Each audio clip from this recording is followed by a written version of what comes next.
At the latest business news now, and we're starting with rising anxiety over the price of oil, with benchmark prices getting closer and closer to the symbolic $100 a barrel mark. Charles Pellegrin, our business editor, is here on set with us for more.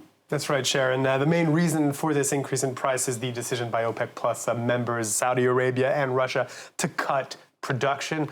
And now, the latest surge can be attributed, though, to a drop in the amount of oil stockpiled in one particular storage hub in the United States. That hub is located in Cushing, Oklahoma, and it's one of the major delivery points for the benchmark West Texas Intermediate there.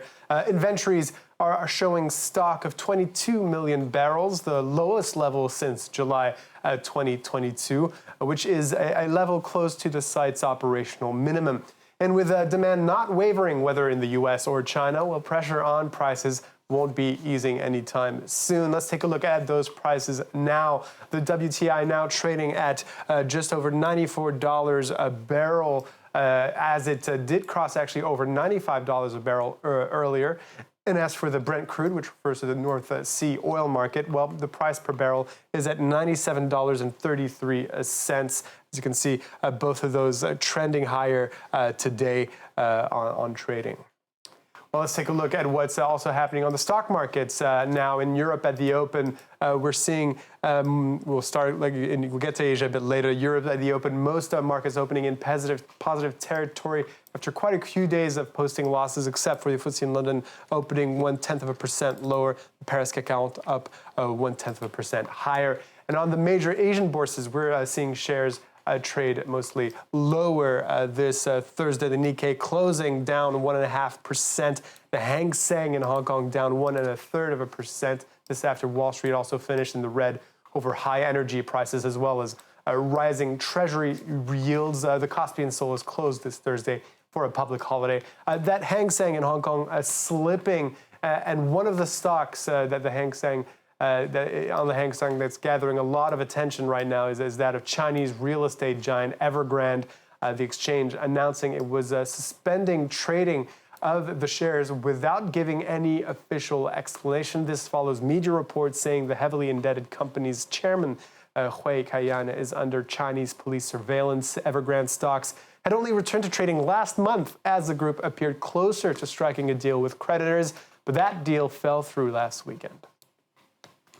And in the U.S., Hollywood studios and striking actors will be holding talks on October 2nd. The two groups issued a joint statement on Wednesday. This would be the first meeting in months and follows a deal being struck between the major studios and the Screenwriters Union.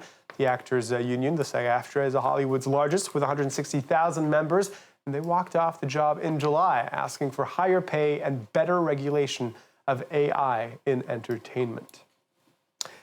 And Meta has launched its own version of artificial intelligence chatbot assistants like ChatGPT for its various platforms, whether Facebook, Instagram, or WhatsApp. This in a bid to drive more engagement on its apps. The AI assistants will be able to search for answers to user questions through a partnership with Microsoft's Bing. Georgina Robertson has the details. Throwing down the digital gauntlet in the AI race currently dominated by ChatGPT. Mark Zuckerberg showed Meta's recent cost-cutting has not stopped them keeping up with the integration of artificial intelligence into daily life. I think that one of the most interesting questions for our industry over the coming decades is going to be, how do we unify these experiences of the physical that we have with this vibrant digital world to create something that is more coherent and just better than anything that we have today? Part of Meta's answer is their new chatbots, available in the US as of Wednesday across Instagram, Facebook, and WhatsApp. These bots search for answers using questions through Microsoft's Bing, and their responses will use Llama 2, a language model that the company made open source earlier this year. Let's check this out. So let's say you're planning dinner. You got Max, the sous chef, who can help you come up with a recipe and help you come up with ideas. So if you want to find a way to sneak some broccoli into your kid's dinner, Max has got you. Let's say you add too much salt to the recipe, he can help you balance it out. The intelligence may be artificial, but the personalities are being made to feel very real. Users of Meta's platforms will be able to interact with 28 chatbots that will feel familiar, as celebrities have agreed their voices and likenesses can be used in the feature.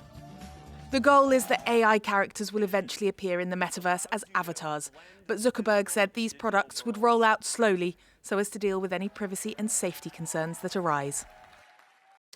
And Meta presenting a number of different celebrity lookalike AI chatbots, so some including Snoop Dogg or Tom Brady, the famous American football champion.